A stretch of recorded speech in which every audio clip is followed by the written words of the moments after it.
这个就是咱们洗衣机的轴承和水封。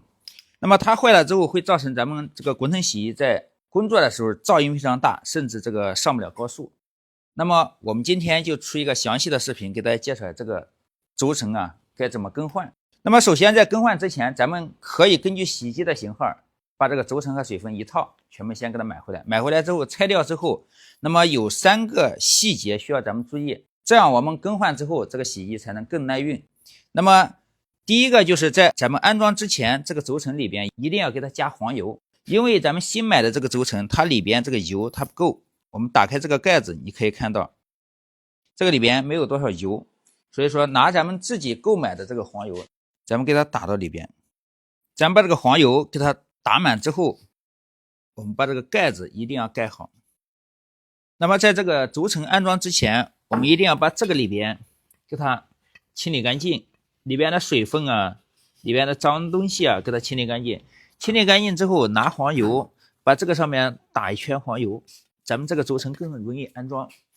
打完之后，我们把这个轴承首先第一步先给它按到里边，它这个也不分正反。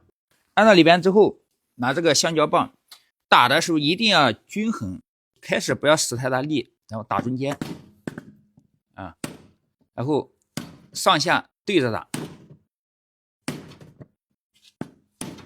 你打斜了之后，它就不好往里边进了啊。打到这个轴承跟外边这个外圈它是平的咱们就打到位了。另外听这个声音也能听出来。打到位之后，接下来我们就要安装这个水封，这个方向一定不要反了。水封的这个是外圈这个我们这样，也可以在这个外边打一圈这个黄油，也可以增加它密封性。不打也可以这个就非常简单，直接拿这个敲一敲就进去了。也要装到位，如果不到位的话，后期那个它这个筒这个轴它这个地方它很容易摩擦到这个上面容易发出叽叽响。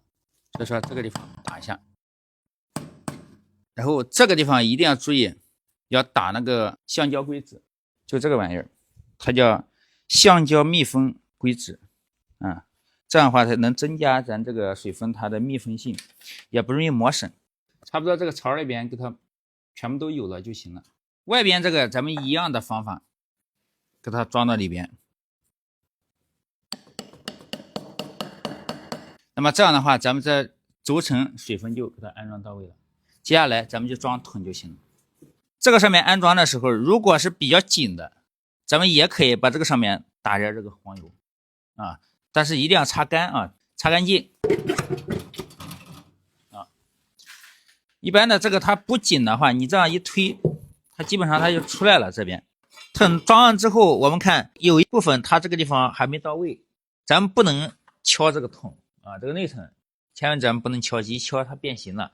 那把咱们这个皮带轮拿过来给它对好，一定要对好。你不管装多少，你装不进去也没事，可以敲打一下，然后直接拿这个螺丝，看到没，给它上起来。你这个螺丝一紧，它自然它就把它拉出来，因为它里边直接顶在那个轴承上面。如果有电风炮的话最好这就紧了吗？